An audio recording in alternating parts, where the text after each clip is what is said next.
नमस्कार दोस्तों, GK with पप्सा YouTube channel में आपका हार्दिक स्वागत है। दोस्तों, आज हम हमारे इतिहास वाली सीरीज यानी कि जो प्राचीन भारत का इतिहास पढ़ रहे हैं, उसमें भी हम प्राचीन भारत का इतिहास पढ़ रहे हैं। और प्राचीन भारत के इतिहास में भी अभी हम वो धर्म सुधार आंदोलन में पढ़ रहे हैं। उसमें हमारा जैन धर्म चल रहा है। और जैन धर्म में हमने कल जो पढ़ी थी, जैन धर्म की शिक्षाओं के बारे में पढ़ा था, जिसमें जैन धर्म के 5 अणुव्रत हैं: सत्य, अहिंसा, सत्य, अस्त्य, अपरिग्रह और ब्रह्मचर्य के बारे में पढ़ा था। फिर उसके जो जैन धर्म के निर्माण के जो 3 चरण है, उसके बारे में पढ़ा था। आश्रव है, संवर है और निजरा है, उसके बारे में हमने जाना था। और साथ ही जैन धर्म की त्रिरत्न है: सम्यक दर्शन, सम्यक ज्ञान, सम्यक चरित्र के बारे में, उनके बारे में पढ़ा था। आज हम पढ़ेंगे जैन धर्म के अनुयायियों के बारे में, या फिर जैन धर्म में कितने प्रकार के अनुयायी थे उसके बारे में पढ़ेंगे। तो आज हमारा हो जाएगा, ये हम सीधा पॉइंट के रूप में भी ले सकते हैं। तो जैन धर्म में 4 प्रकार के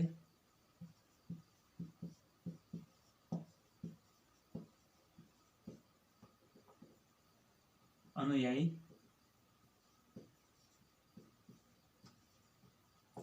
थे।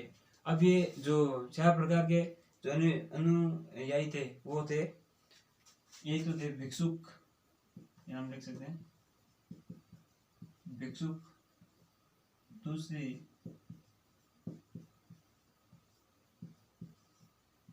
भिक्षुणी, एक प्रकार के थे भिक्षुक, दूसरे थी भिक्षुणी और तीसरे थे श्रावक। और चौथे जो थे वो श्रावकी, यानी कि श्रावकी कह सकते हैं उसको, श्रावकी।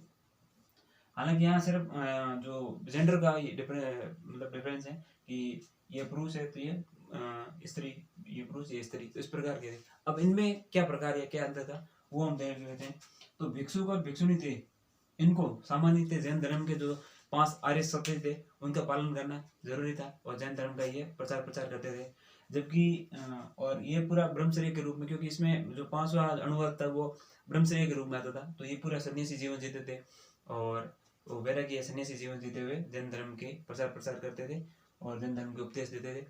ये जैन धर्म में जो मोक्ष की प्रार्थना का जो यात्रा थी, उसको उसकी ओर गमन करते थे। जबकि श्रावक और श्रावणी, ये श्रावकी, ये जो थे, ये जैन धर्म के 5 अणुव्रत की पालन तो नहीं करते थे, लेकिन जैन धर्म के उपदेशों का प्रचार करते थे और ये ग्रस्त जीवन जीते हुए। तो इसके में ये था कि वो जरूर 4 जो अणुव्रत थे जो किसी पार्श्वनाथ ने दिए थे, उसका तो पालन करते हैं, कौन, श्रावक और श्रावकी। लेकिन जो 5वां जो ब्रह्म या अणुव्रत है, हम उसको ब्रह्मचर्य कहते हैं, वो महावीर स्वामी ने दिया था, उसका पालन ये जो गृहस्थी है सांसारिक जीवन में जीते हुए ये लोग नहीं करते थे। जबकि श्रावक या भिक्षुक या भिक्षुणी को ये 5 ही जो अणुव्रत है उनका पालन करना पड़ता था। तो इसमें हम लिख सकते हैं कि 5 अणुव्रतों का पालन करना और साथ ही जैन धर्म का प्रचार करना। और इसमें हम लिख सकते हैं कि 5 अणुव्रतों का तो पालन नहीं करते, सांसारिक जीवन जीते हुए जैन धर्म का प्रचार करना, ग्रस्त जीवन या सांसारिक जीवन, यहाँ लिख सकते हैं हम सांसारिक या ग्रस्त जीवन जीते हुए जैन धर्म का प्रचार करना, या फिर जैन धर्म के में जो मोक्ष की यात्रा है वो सन्यासी या गृहस्थी जीवन व्यतीत करते हुए उस मोक्ष के या उस मात्रा को या मोक्ष के मार्ग की और या मोक्ष की मंजिल को प्राप्त करने का प्रयास करना, जिसमें ये बोले गए थे।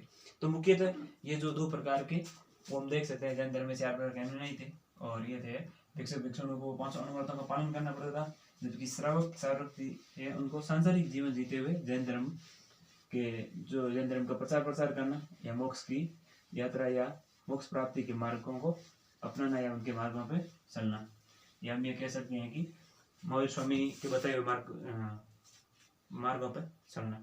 फिर आगे हम आते हैं जैन संगीतियाँ। जिस प्रकार हमने बौद्ध संगीतियाँ पढ़ी थी उसी प्रकार जैन संगीतियाँ भी हुई थी। तो देख लेते हैं जैन संगीतियाँ। संगीतियाँ से यहाँ आशय है कि जो सम्मेलन होते थे, धर्म सम्मेलन के रूप में भी कह सकते हैं उनको, या तो ये एक तरह से सम्मेलन हो सकते थे। ये सम्मेलन थे जो धार्मिक रूप से थे, इसलिए जैन धर्म में इसको संगीतियाँ कहा गया और बौद्ध धर्म में इसको बौद्ध संगीतियाँ कहा गया।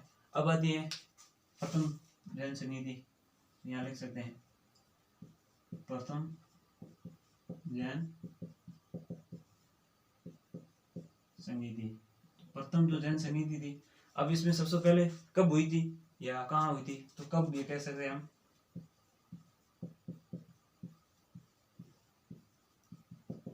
300 ईसा पूर्व में हुई थी। 300 ईसा पूर्व के समय कार्यकाल या जो शासन काल वो किसका था, चंद्रगुप्त मौर्य का। तो मैं कहते मौर्य काल था। तो यहाँ लिख सकते हैं कब या अध्यक्षता किसने की या उस समय शासन काल किसका था ये कह सकते हैं। कहाँ हुई ये भी कह सकते हैं हम, कब और कहाँ। तो ये हुई पाटलिपुत्र। पाटलिपुत्र जो वर्तमान में पटना है, और पाटलिपुत्र ये मगध की राजधानी थी। उस समय मगध जो जनपद था उसकी राजधानी पाटलिपुत्र। गृहविजय, ये गृहविजय राजगृह जैसे उसका एक ही नाम है, उसी प्रकार पाटलिपुत्र भी एक शहर है था, मतलब इन मगध का, उसी में ही पाटलिपुत्र भी मगध की राजधानी थी और पहले गृहविजय राजगृह में थी। तो कब यहाँ हुई, तो 300 ईसा पूर्व में हुई। कहाँ हुई, तो पाटलिपुत्र में हुई। किसके शासन काल में, ये लिख सकते हैं किसके शासन काल में, तो यहाँ आ जाएगा हमारा चंद्रगुप्त मौर्य। मौर्य शासक चंद्रगुप्त मौर्य के शासन काल में हुई थी। फिर इसमें हम अब इसके अध्यक्ष कौन थे, तो इसके जो अध्यक्ष थे वो थे स्थूलभद्र और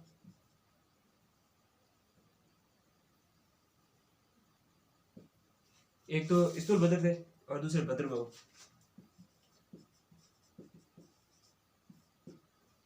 ये दोनों इसके अध्यक्ष थे। लेकिन अब यहाँ होता क्या है कि मगध में बहुत भयंकर अकाल पड़ जाता है।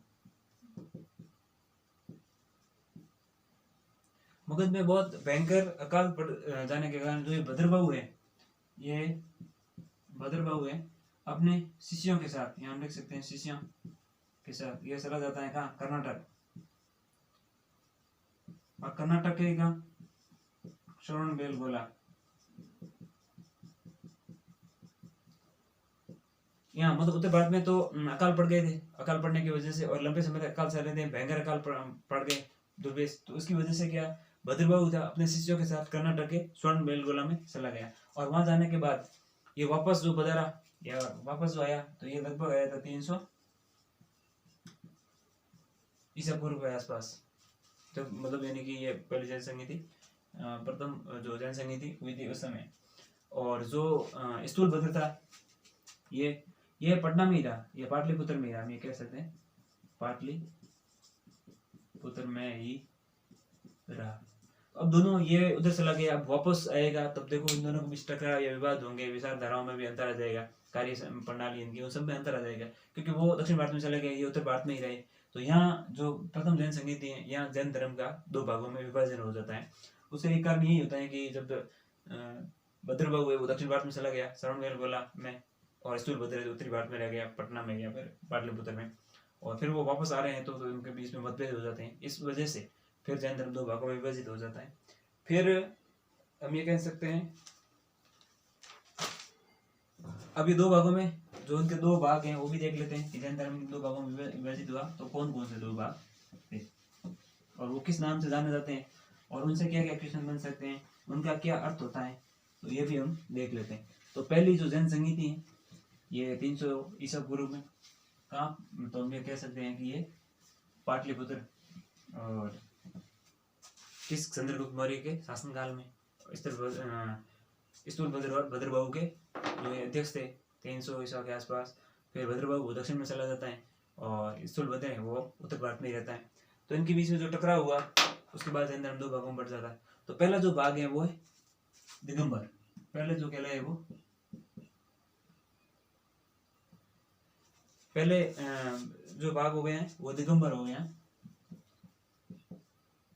और इसका अर्थ होता है दिक प्लस अंबर, यानी दिक यानी कि दिशाएं, दिक का अर्थ होता है दिशाएं, और अंबर का मतलब होता है वस्त्र। तो इसका मतलब ये दिशाएं इनके वस्त्र थे, तो ये वो क्या कह सकते हैं, ये नग्न रहते थे, कपड़े पहनते नहीं, तो दिशाओं को ही अपना वस्त्र मान लेते थे, इसलिए ये नग्न अवस्था में रहते थे या नग्न रहते थे, नग्न या नग्न अवस्था कह सकते हैं हम, नग्न अवस्था में रहते थे। और इनके जो नेता थे, मतलब इसका नेतृत्व करता है नेता, तो वो कौन सा, भद्रबाहु, भद्रबाहु थे इनके जो नेता थे। और ये जो है महावीर स्वामी की जो मूल शिक्षा में विश्वास करते थे, या कह सकते हैं इनका जो मत था, अब कह सकते दिगंबर का क्या मत था, तो ये महावीर स्वामी की मूल शिक्षाओं में विश्वास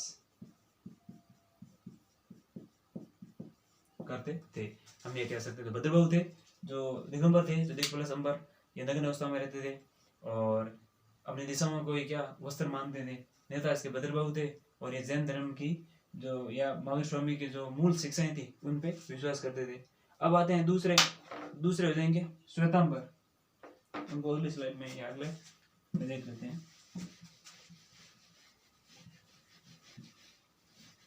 अगले हैं वो श्वेतांबर।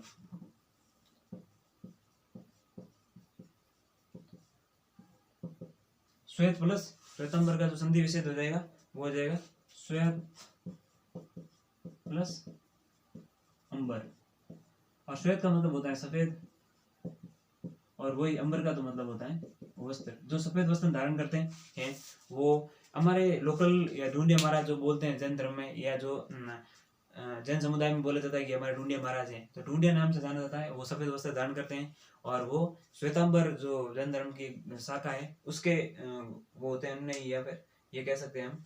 और इसके जो मुखिया हैं या नेतृत्व करता तो वो है स्थूलभद्र, स्थूलभद्र इसके मुखिया हैं।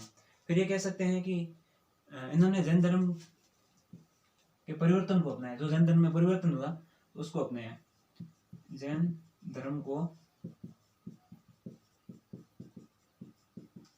परिवर्तन के साथ अपनाया।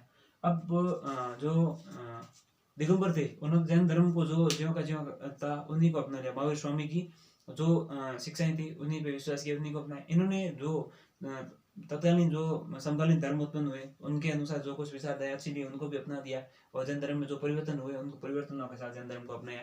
तो ये हो गए श्वेतांबर। अब हम अगली बात कर लेते हैं हमारी द्वितीय जो जैन संगीति है उसके बारे में, क्योंकि 2 ही जैन संगीतियां हुई थी और बौद्ध धर्म में हमने देखा 4 बौद्ध संगीतियां हुई थी। तो अब हम देख लेते हैं द्वितीय जैन संगीतियां, द्वितीय जैन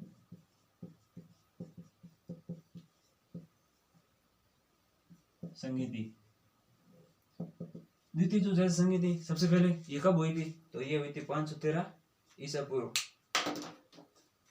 513 ईस्वी में हुई थी। 500 ये लिख सकते हैं कब, तो हो जाएगी 513 ईस्वी में। और क्योंकि हमने पिछले जो पढ़ा था वो प्रथम जो जैन संगीति हुई थी वो हुई थी 300 ईसा पूर्व में हुई थी। अब देखो 513 है तो ये 513 ईसा पूर्व तो नहीं हो सकता, क्योंकि ईसा पूर्व से हम बैक आ रहे हैं तो वापस आगे 0 आएगा, यानी कि ईसा मसीह का जन्मदिन आएगा, तो वहां से क्या ये हमारी ईस्वी सन शुरू हो जाता है। तो कब 513 ईस्वी में। अब कहाँ हुई थी, तो ये गुजरात के वल्लभी में। तो कहाँ, वल्लभी गुजरात में हुई थी। फिर आता है यहाँ का शासन, या किसकी अध्यक्षता में या शासन काल में, ये फिर कह सकते हैं अध्यक्षता, तो देवधर्णी क्षमक श्रवण की अध्यक्षता में, अध्यक्षता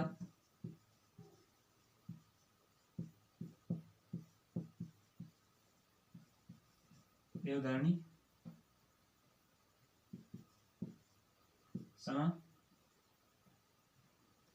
जो देवदर्णी चमक श्रवण की अध्यक्षता में हुई। और इसमें ये हम इम्पोर्टेंट रख सकते हैं। द्वितीय जो सैन्य संगीत है 513 ईस्वी में वल्लभी में हुई है और अध्यक्षता दी देवदर्णी चमक श्रवण ने की थी। इसके साथ ही हमारी जैन धर्म संगीतियाँ समाप्त हो जाती हैं, प्रथम और द्वितीय जैन संगीति समाप्त हो जाती हैं। और एक पॉइंट के रूप में हम यहाँ लिख सकते हैं कि जो जैन साहित्य है उसको आगम कहा जाता है। जैन साहित्य को